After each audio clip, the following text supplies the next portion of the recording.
Welcome to Houston Sports Talk with your host, Robert Land. Thanks for checking into the best Houston sports podcast. Robert along with Sports Radio 610, Shaun Bijani. If you're new to the show, welcome aboard. 45 years in journalism between the two of us, over 35 covering sports in the Houston area. And Shaun, you continue to cover Texans Camp practically every day. So we're taking you right from camp into what's going on with the Texans. And I want to ask you to start with, what player impressed you the most from Thursday's practice?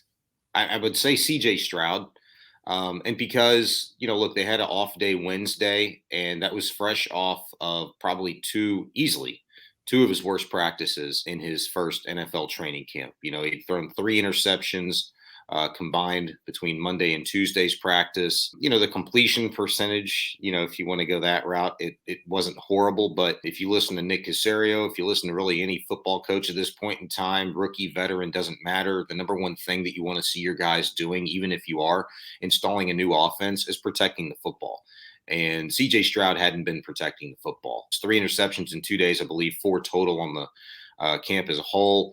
I thought it was really important for him to be able to kind of take Wednesday, decompress, look at film, come back and make those necessary adjustments. And it appears that he did, because look, they run 3 or 4 team periods every single practice. And in every single one of those team periods today, the dude looked absolutely sharp. Ball's coming out quick.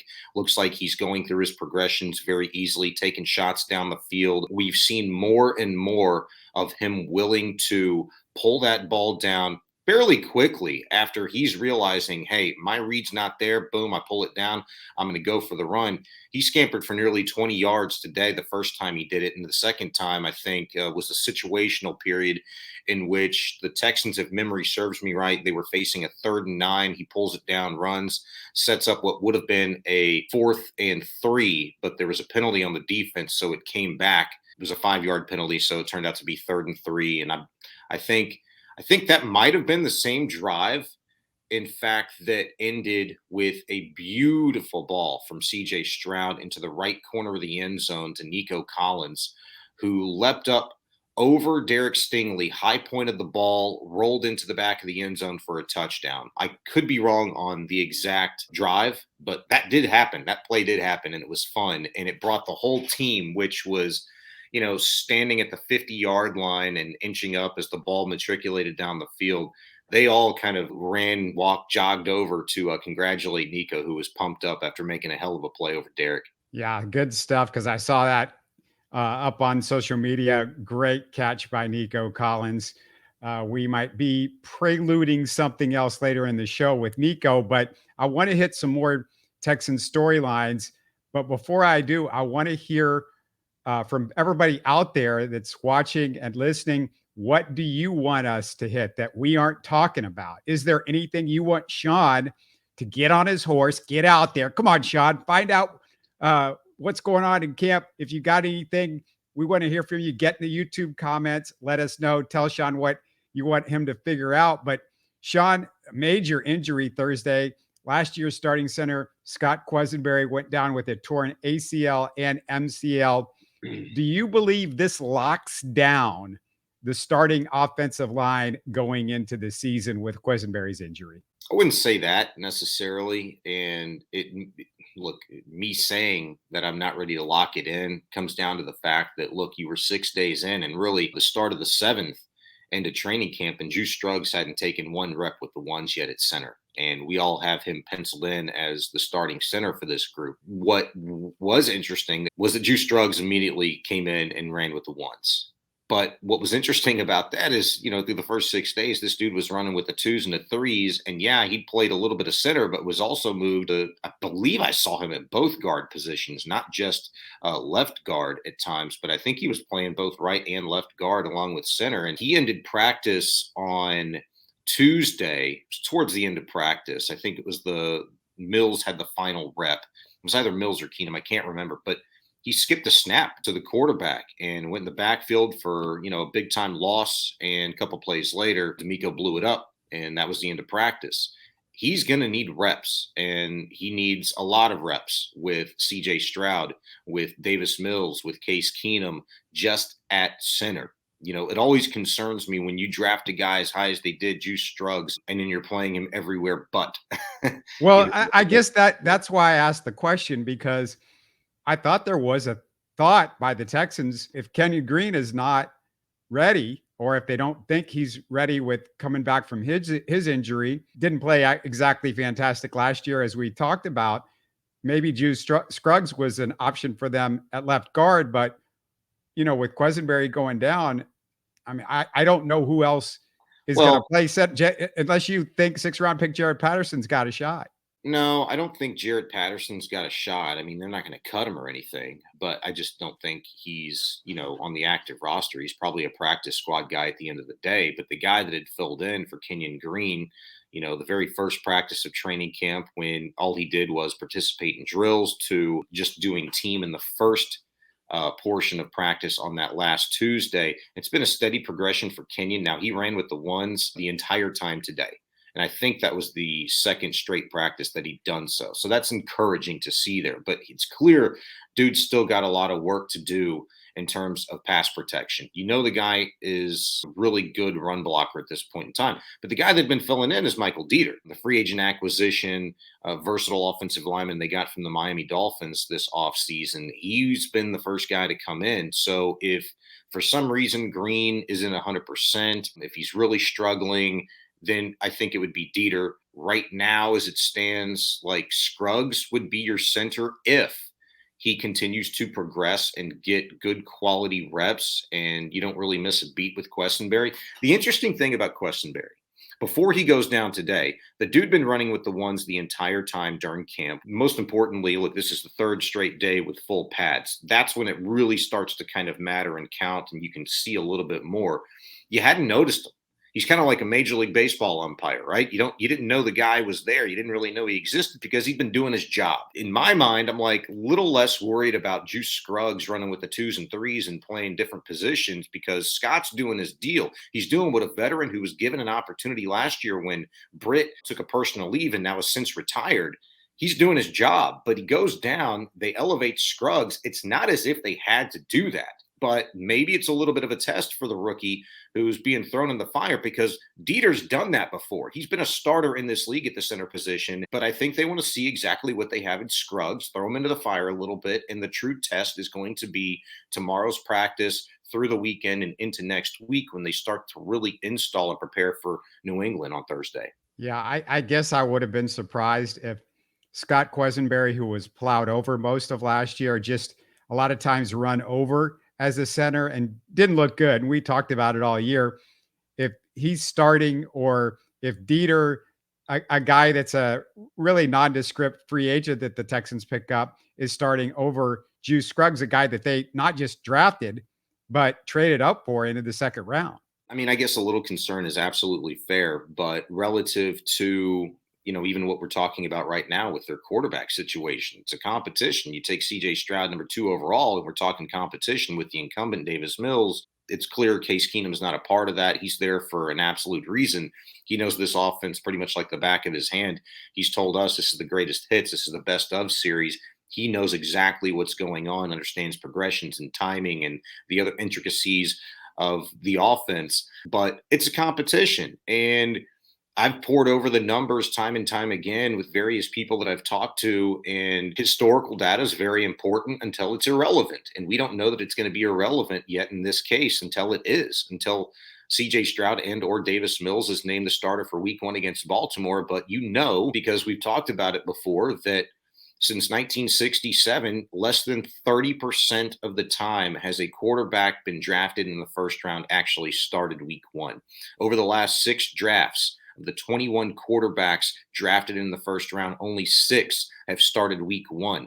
So the numbers in that regard are not in the favor of CJ Stroud starting week 1. What's really going to be interesting is everything that we've learned from Case Keenum to multiple different wide receivers, even Bobby Slowick, Dalton Schultz has talked about it, how quarterback friendly, how wide receiver and tight end and running back friendly this offense is. But yet, the volume of plays, how important it is to pay attention to the smallest little detail. That's going to be the difference. And what CJ Stroud has really not been able to do until this point today through day 7 in training camp is take really good care of that football. That's ultimately what it comes down to. So until a decision's made, those numbers, in my mind, still very relevant in this competition.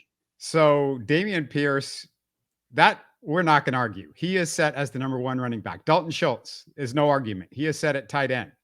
Offensive line, you're saying could still be up for grabs because of Dieter. Is there any question for you after the first week who the 2 main receivers are? Because I'm getting the feeling that you're starting to see the hierarchy being set up out there. I am, and the most consistent guy, the guy that's making a play every single day in camp is Nico Collins. It doesn't matter if it's Case Keenum, if it's Davis Mills or CJ Stroud. He's making plays. He's making catches.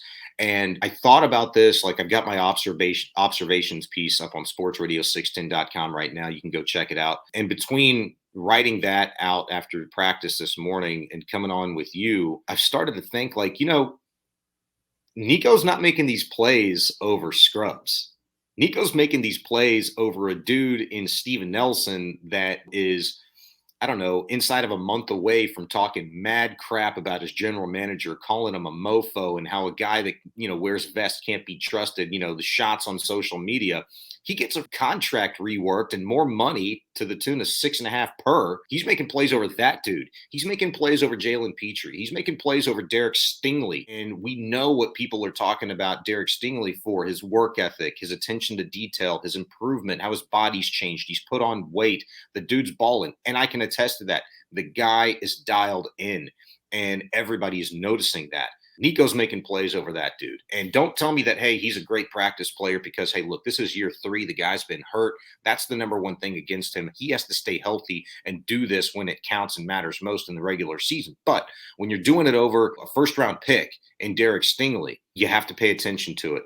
And if we're going to say like, oh, yeah, we know this guy, we know what he's all about just 2 years in with any player at any position, I don't buy that at all, because guys get better. Situation with the Texans specifically has drastically changed. There's no more last year. There's no more of the last 3 years of a dumpster fire of this organization. They're legit. They're for real. They're trying to win. I'm not surprised at all that, guys that have made it through to this point are finally showing maybe their true colors. And it's wondrous what an organization trying to win can do for individuals. And I think you're starting to see that pay off a little bit, at least for the meantime, with Nico Collins. Another guy, Xavier Hutchinson. Maybe Noah Brown. I don't know if that's 1, 2, 1, 2, 3 yet.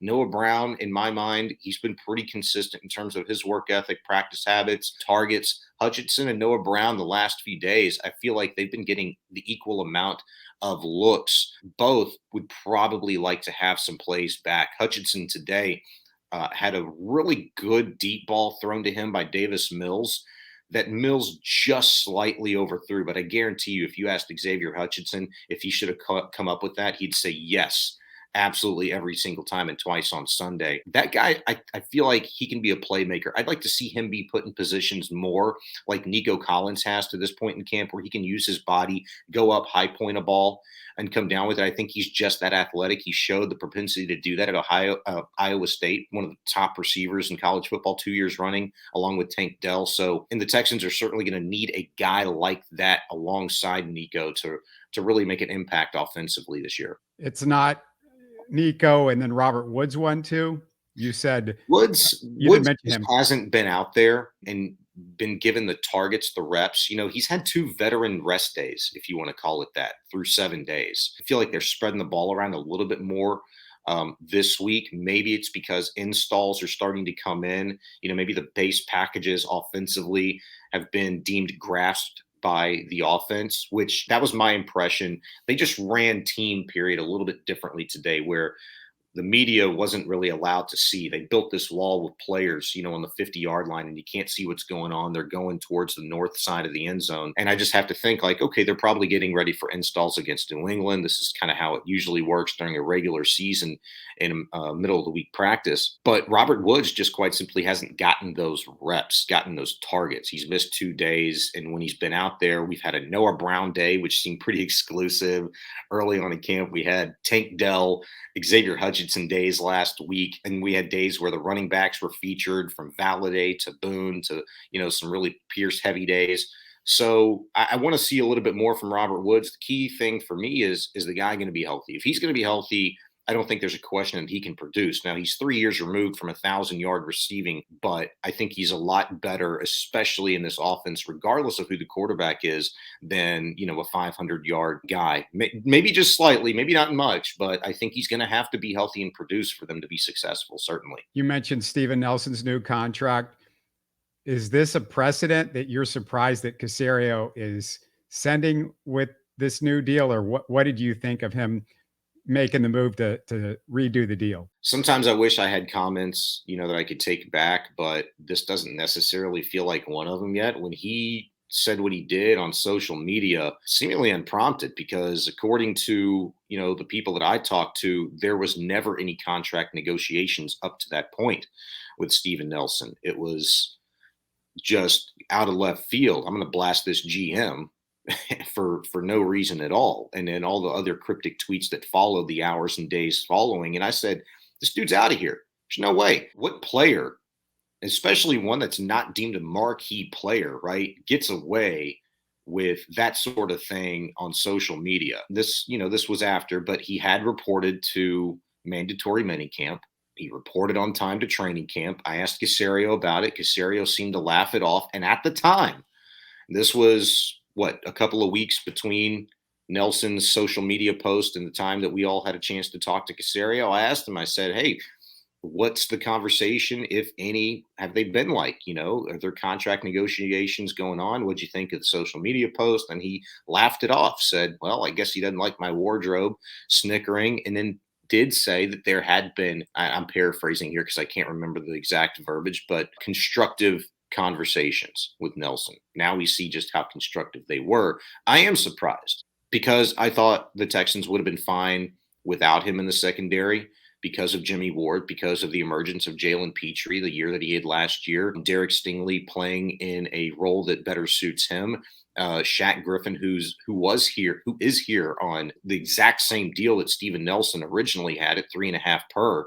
Eric Murray doesn't seem like he's going anywhere. He's going to be a safety valve at safety for the Texans. I think they're really liking what they have in Tavierre Thomas. I was going to say Smith, but I was thinking Tremont Smith. I think they like in Tavierre Thomas. I think they also like Gray and Larned a little bit, even though he is undersized for the position. They're deep. They got veteran leadership back there. So I thought they would have been fine without him, but I'm glad the two sides, squashed it, put it together, because probably the guy next to Petrie has been Steven Nelson to really shine in that secondary, which is by far, head and shoulders by far, the most locked in, convincing position group on this team right now that you have to feel the most confident in. They are the foothold, the cornerstone of this defense as it stands. Big news. John Metchie speaks to the media today. And did I read this right, Shaun? Is this the first time he's addressed the media since the cancer diagnosis a year ago? Yeah. And, I covered this team every day last year. I even double checked. I asked, a lot of the media members when they were waiting on him to show up to the podium, saying like, this is the first time, right? Because I don't remember him talking ever. The only time I ever remember hearing was when he put out that statement late last July announcing that he'd been diagnosed with leukemia. And yes, in fact, today was the first time he'd met with the media, and 99% of the questions, of course, were about his battle with cancer over the course of the last year. And look, rightfully so. The guy's been through it. Not even just to mention that, but, he was coming off of ACL surgery. He's dealt with a leukemia, and then he gets past the leukemia early on in the OTAs. He strains a hamstring, and it's like, man, can this guy catch a break? He's healthy, and he said that he's 110%. They asked him, are you 100%? And he said, I'm 110%. I feel better now than I did before I was diagnosed. I feel better now than even when I did at my peak in college. And I took away from everything that he'd said today, and he took us through literally everything, the entire journey. And it's a hell of a story. And I'm writing a story about him that you can see tomorrow morning on sportsradio610.com. But he is a tough dude, not just mentally, not just physically, but in his faith. He couldn't help but talk about that in every answer that he had today. And you just came away thinking that, you know what, if there's ever a dude, look at his size all you want to. Look at the fact that the guy hasn't played in any kind of a football game since late December of 2021, since before he tore his ACL. The dude's just going to succeed. He's going to find a way to make an impact. And you believe it. You just believe it. And look, you know what? Through 6 days, 7 days of training camp, he's shown it with his work ethic, staying after, talking to DBs, trying to figure out, like what they're seeing, what he's seeing from them. It's very collaborative amongst, a lot of the key players on both sides of the ball. He's very much in the mix there. He's made some really nice catches, struggled in punt return. Don't think he'll be in the mix for punt return over Dell or certainly Desmond King at this point. But the dude can catch a football, and it hadn't mattered if it's been from Davis Mills, Case Keenum, or CJ Stroud. Dude's going to be a player, just get his God-given athletic ability. Shaun, I was out there when David Qussenberry was on the team, and then he got the cancer diagnosis treatment. Mm-hmm. And it didn't take him a year. It took him more than a year, a couple of years before he was able to come back. I can't remember if it was 2 or 3 years before David Qussenberry finally came back.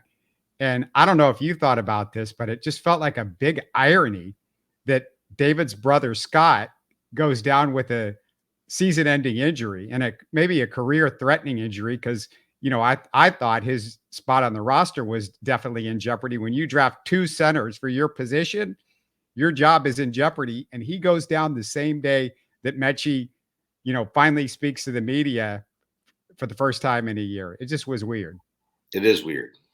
It is weird. I mean, there ain't no way around it. I hadn't actually thought about that until you brought it up. But yeah, I mean, it is a very, very weird deal. The irony this week. So you noticed that. I'm gonna just switch gears a little bit, but with Domingo Germán, New York Yankees pitcher, voluntarily removing himself from the team and going into alcohol rehab for alcohol abuse. I'd said his name more and thought about his name more over the course of the last month than I'd probably had over the course of the last 3-4 years. Obviously, he pitched the perfect game, about a month and a half ago in late June. He goes down with, with this personal situation that he's dealing with alcohol abuse. Well, we were just talking about this big series coming up with the Yankees, a 4-game set. You're going to miss Cole, Nestor Cortez, who you've got slated to pitch against, I believe, Verlander on Saturday. He's not at full strength.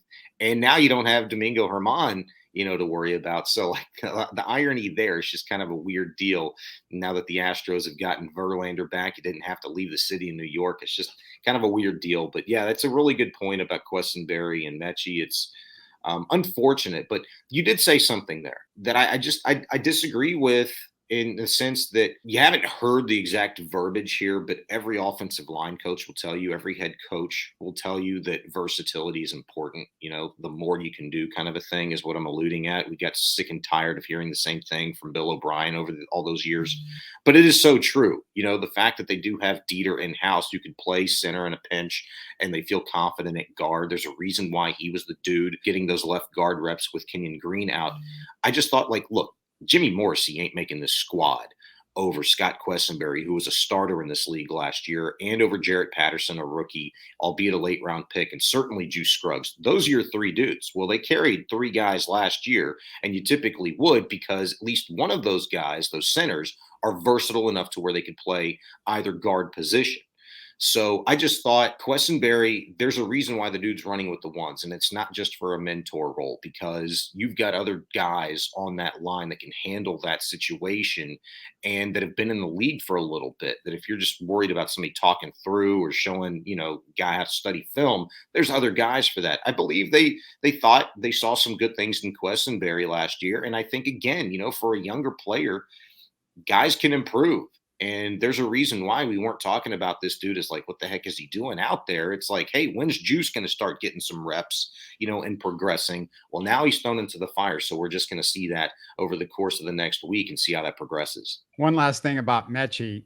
Tank Dell and Metchie, both essentially rookies. Mm-hmm. Neither one of those guys has played an NFL down yet. Are you getting a sense that either has an edge at this point in the slot? If I gave the edge to anybody, it's probably Metchie at this point in time, just because I feel like he's shown better hands on some of the shorter intermediate stuff. Tank is an absolute machine. He's going to be a threat. I think he just needs to clean some stuff up, work on his hands a little bit more. And, sometimes that comes around to just getting your head around to the ball faster. Sometimes that comes down to just being comfortable with your footwork, where you are in space. But I'll tell you this, there was a play last week. Tank Dell caught a little out route, looked like about a 7 or 8 yard out route. He catches that ball, sticks his left foot in the ground, and just blows past everybody. I mean, just what's probably thought when the play's called is just, this is going to help us move the chains or get us into a 3rd and short situation. He probably takes that thing to the house for 6. That's how explosive Tank Dell is and can be for this team. Can he shore some of those things up? Metchie, he's to me been Mr. Consistent when it comes to his hands, and pass catching. I just mentioned earlier, it doesn't really have the propensity right now to catch NFL punts, albeit from a jugs machine.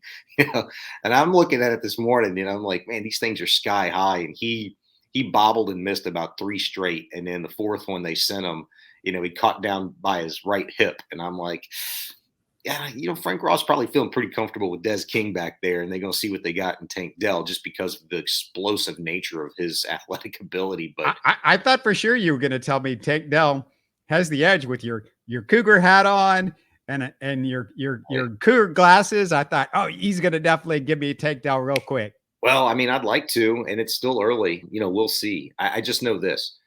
Players, coaches, they've talked about those guys when asked in general, like, hey, who stood out? Who's impressed? What do you think of the receiver core? Those 2 guys are usually, the first 2 mentioned. I don't think it's just propping them up. I don't think it's by accident. I think it's earned. They've shown a great work ethic between the 2 of them. Tank, from day one, spending extra time on the practice field talking with his quarterbacks, namely CJ Stroud, just getting extra work in there on the jugs machine, talking to DBs. You hear about it every single day almost. And so I think, look, it's early, but that's why I thought today was such a big day for CJ Stroud, not just to come back from a poor couple of days of practice earlier this week, but as you get closer to that first preseason game, that opener against the Patriots, look, you only got 3 of these things now. This is a quarterback competition. You got to start putting it together.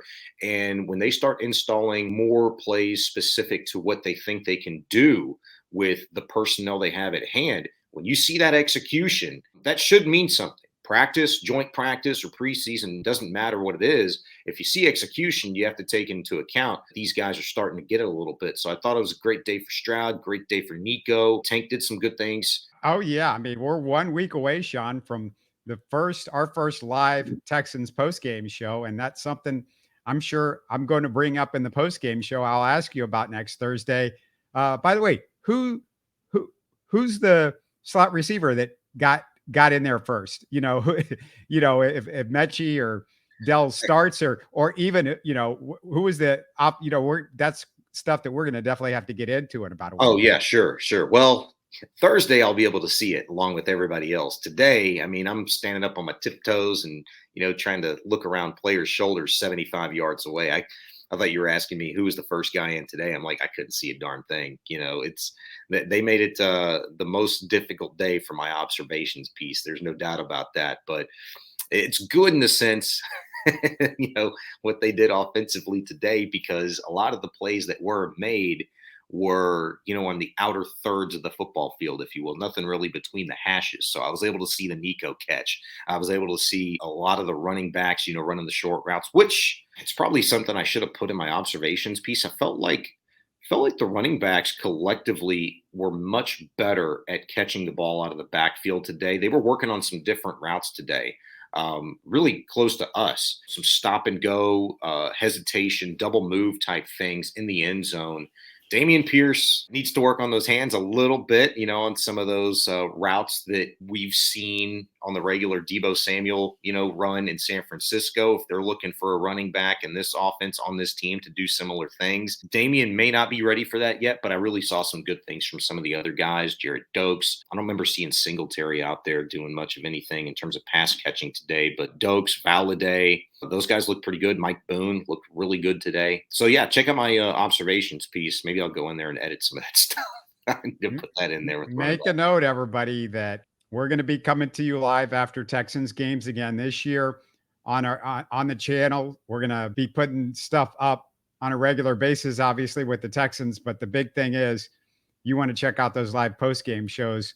And if it's not directly after the game, which definitely will be directly after games, I think for all the road games, and then for the home games, Shaun's typically out there. So it takes us maybe a couple of hours because he's in the locker room and he'll have reaction. He'll tell us what the reaction was in the locker room. So we get that added bonus. You might have to wait a little bit for the post-game show, but it'll be within an hour and a half, couple hours after the game. So keep an eye out for that. And which is fine because the people doing the post-game shows right after the game aren't getting the material that you're getting right here, because you're getting locker room reaction, you're getting head coach reaction, all that stuff after the game. You might have to wait a little bit for it, but it's definitely the most comprehensive post-game coverage anywhere. Absolutely. And Astros, we got to talk about them for a second, because Justin Verlander makes his debut Saturday for the Astros again against the Yankees. He makes his second Astros debut.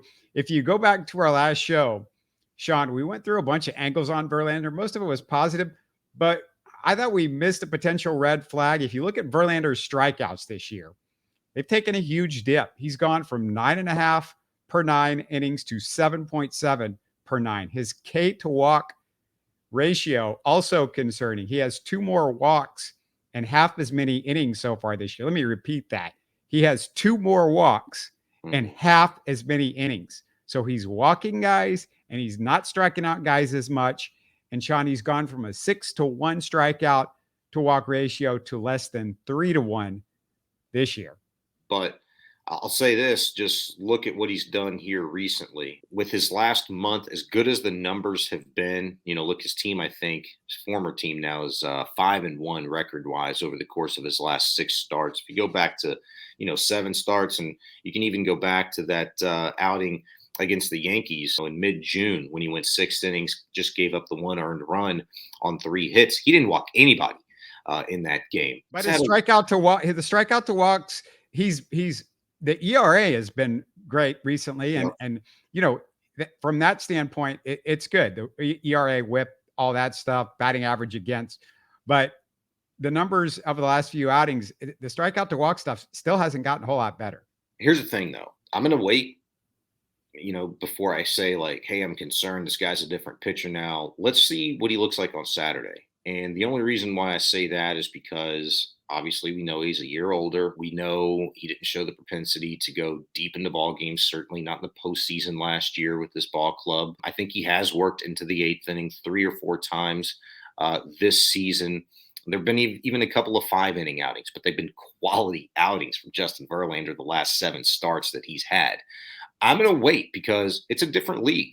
They're different hitters. There's a different approach. There's a different pitching coach. A lot of things are different in the Justin Verlander equation this year than what we've been used to seeing since he joined the Astros. Well, you would think going over to the National League, if he's facing more hitters that haven't seen him, you would think that they would have an issue maybe picking up his pitch, the strikeouts inside. So I would have thought going over the National League, it might have been a little bit easier for him, and he might have been looking better. Look at Max Scherzer. He goes from the National League to the American League, and his first start with the Texas Rangers, dude, can barely get out of the first inning. He throws 37 pitches, and walks 2 or 3 guys, gives up, 3 runs. I mean, he had an outing. Look at Giolito.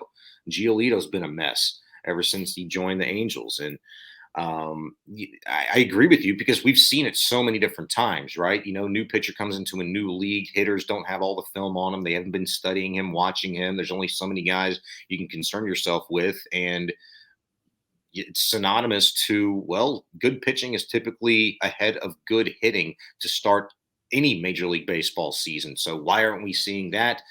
Look, Justin Verlander, I'm going to reserve, any sort of, uh, concern until I see him pitch on Friday. And even then beyond, I want to see, he's going to make, somewhere between 8 and 10 starts for the remainder of these 52 games that they have left after today's ball game against the Yankees.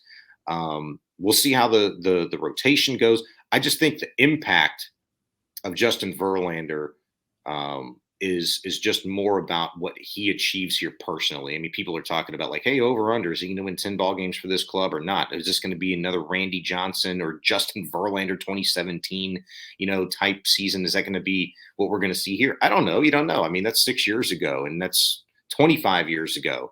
I'm just looking to see Justin Verlander solidify this rotation, the impact that he could possibly have on guys like Christian Javier, Hunter Brown, JP France, like these younger guys, even dudes in the bullpen. If he's just there, an extra set of eyes as an evaluator and a guy that is still doing it, is still playing the chess game, is still battling, Yeah, I just bring it up because the one concern that you've got with Justin Verlander is pretty clear.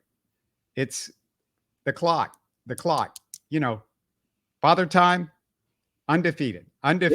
Yeah. Well, not even just time, the age, but I mean, heck, we all puckered up a little bit last season.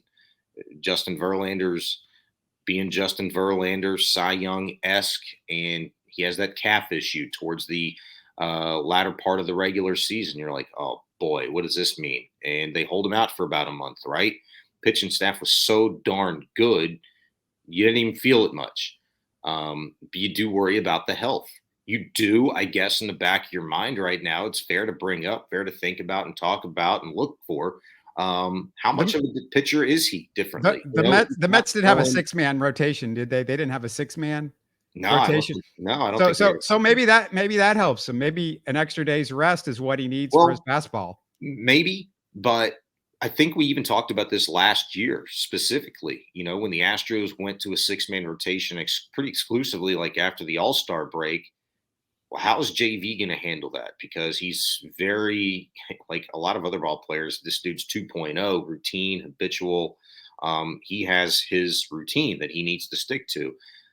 I mean, if you pitch a Saturday, that's 5 days rest. That's extra rest. I don't know how many times he's done that this season. My guess is probably not much, maybe early when they were ramping him up when he came back from injury. I think he had like a forearm or a shoulder or some kind of issue, oblique, whatever it was that held him out after spring training. Well, 5 days is 4 days. And then if there was an off day, I assume we've had our share of off days early in the season. Yeah. So I don't, and maybe he had that. Yeah, I mean, it's one thing if it's built in, but another thing, if it's planned. And I think what Dusty has, if this is final, this kind of sets in motion the rotation for a huge part of the latter 52 games, because it's going to give you a pretty darn good idea of who those top 3, top 4 dudes should be going into that, first playoff, and you're talking, you said 10 starts. No, they're talking 6-man rotation. And I think that's going to be definite because these guys, for various reasons, injuries, youth, whatever, you've got to stick to the 6-man rotation unless you're just going to sit somebody down so really 52 games, 6 divided by 52. If my math is correct, it's only maybe 8 starts, right? 8 or 9. Yeah. 8 or 9, depending on who they decide to like skip in the rotation, here or there just to rest a guy. And look, I was pouring over the numbers yesterday. This 6-man rotation, the idea, however you're going to handle it can get finicky at times. You have a lot of different factors, and just in no particular order, it's what's Justin comfortable with, how's his body, routine going to react to it. But JP France already has 111 innings under his belt. That's 3 innings away from, his professional baseball career high, if you will, which is 114 from 2 seasons ago. Hunter Brown is already going to surpass his career high in innings pitched. I think he's around that 111, 108 mark as well. I think it's 108. I think the most he's ever pitched is 120, which was last season and up from 100 the season before.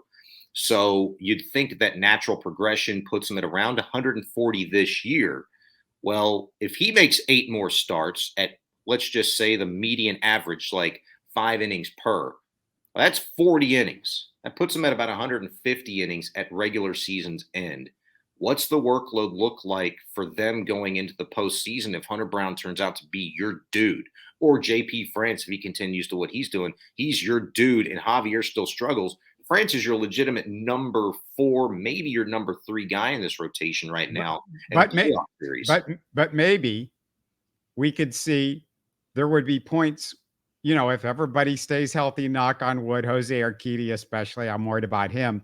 Mm-hmm. But if everybody can stay healthy, you can stick with the 6-man rotation and occasionally bring up a Bielak or a Blanco and give them a spot start over one of the other guys. And maybe you know the answer to this question because I was working through this, and I talked about it a little bit yesterday on Sports Radio 610.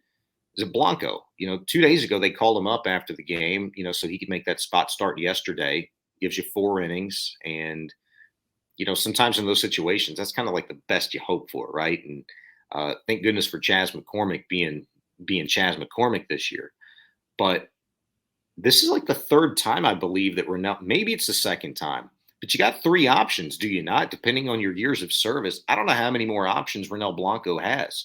I don't know how many more options Brandon Bielak has. 1. He's got, this year he's got 1. They can do this one more time with him. With Bielak? Blanco.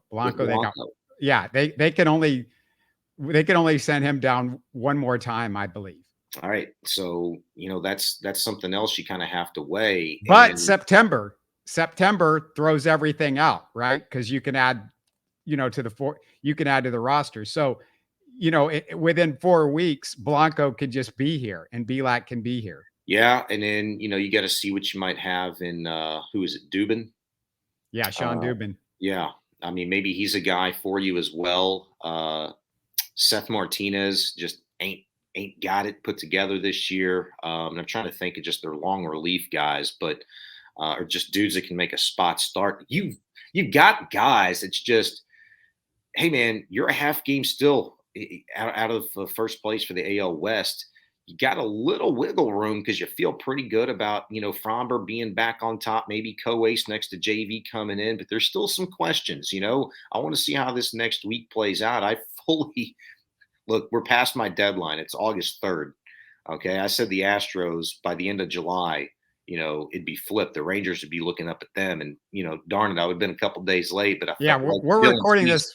We're recording this before the Yankees game. Yeah. So if Dylan Cease would have done his job, the other day or last night rather, in taking care of business against the Rangers, the Astros would have been a half game up on the Rangers. Yeah. Don't, Sean, there's no point you saying Astros in first place or not first place, because we're recording this before and a lot of people are going to be watching and listening to this after the Yankee. I don't know if I'm going to be able to get it up until the Yankees game is over with. So, just a little peek behind the curtain. So don't say Astros are not in first place right now. Astros aren't, because right now you and I do not know at this point where they're going to be by the time people watch and listen to this. And let me also throw out the fact that, like I said, in August, you got those other pitchers that can come up and make spot starts. But the other thing that they can do, you got to think about this. There's a number of options because the Astros have so many guys right now that can start games or pitch a lot of innings and situations. Is you can go, okay, we're going to limit Hunter Brown's innings by having him pitch 3 innings and then bring in Brandon Bielak for 3 innings in September, or bring in Ronel Blanco for 3 innings. So you could do like a piggyback situation to get you to the bullpen when September rolls. So they have a number of options, because in September, when you add to the roster, it gives you a lot of flexibility there. And that's, again, this is August 3rd. I say a month away. Just let me simplify. 4 weeks away. We're 4 weeks away. They did that a little bit last year, though, didn't they? The kind of piggyback situation, towards the latter part of the season. I feel like we'd seen that from this ball club before. So, I mean, yeah, you're right. I mean, they got that flexibility as well when September hits. I think we'll feel a little bit more comfortable about those situations, when you kind of get over that hump and you're the man on top in the AL West. But I think that's only a matter of time. It's not a question of if, it's just a matter of when that's going to take place. And, look, hey, hopefully JV's that juice that this ball club, needs this year to kind of propel everyone. But tell you what, dude, I feel really, really good about this ball club right now. And it's going to be an exciting next couple of months. Yeah, you always feel good about them. I know how you are. Only in sports, man, and specifically in baseball, am I that glass half full guy?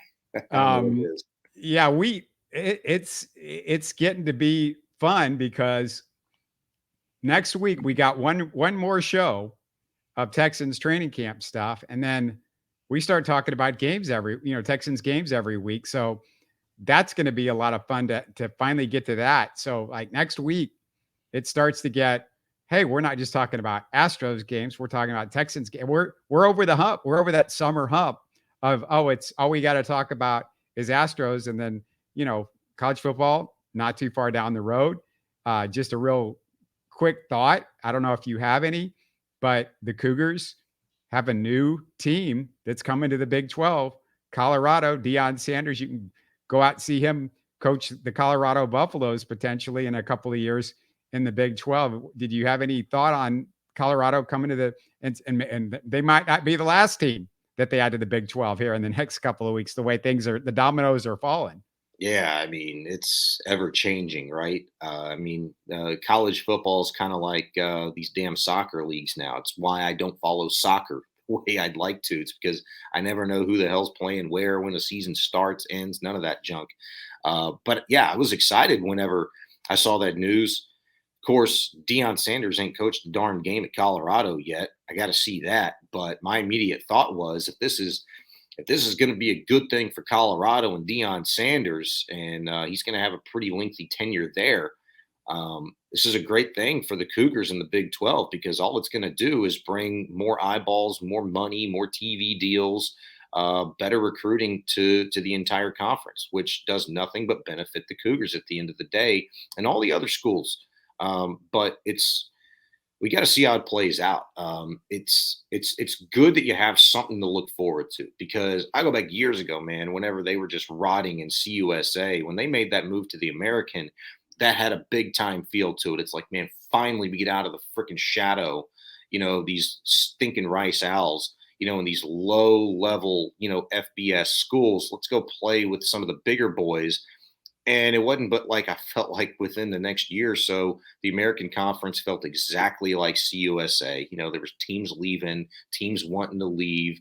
And it's just like, we got to be able to do better. And, Big 12, they kind of shunned the Cougars one time. And then, luckily now this time they get in. It's real. Big 12, along with really the rest of college football, and we'll see what happens over West, with the Pac-12 or 16, 14 officially, whatever the heck they are and looking like now. Still think we're some way, somehow, college football, we're going to get these dang super conferences in here. Well, the Pac-12, it looks like it's over with, and it's happening in light speed, and there's going to be some more teams joining the Big 12. And come on over, man. I would assume there's going to be some more of those guys obviously joining the Big 10. This is not news to anybody, I guess. But next time we talk to you, we're one really show away from Texans game, and we'll have some Astros Yankees over the weekend stuff. So looking forward to that. 1 week from today, for the next 23 weeks, 24 weeks, it's going to be football wall to wall, man. So it's going to be pretty cool. I can't believe it. I told my wife, it's like, man, you're going to look up in like 30 minutes and it's going to be September 10th, Baltimore, week 1's going to be here. So looking forward to it. Go Team USA this weekend. Go Stros, and we'll talk to you again soon. You're listening to Houston Sports Talk. Hey, don't forget to support us by subscribing and commenting on YouTube. You can always listen to us on Spotify, Apple, or your favorite podcast app. Tell your friends about us and share our show links on social media. Spread the word, everybody. Thanks for listening.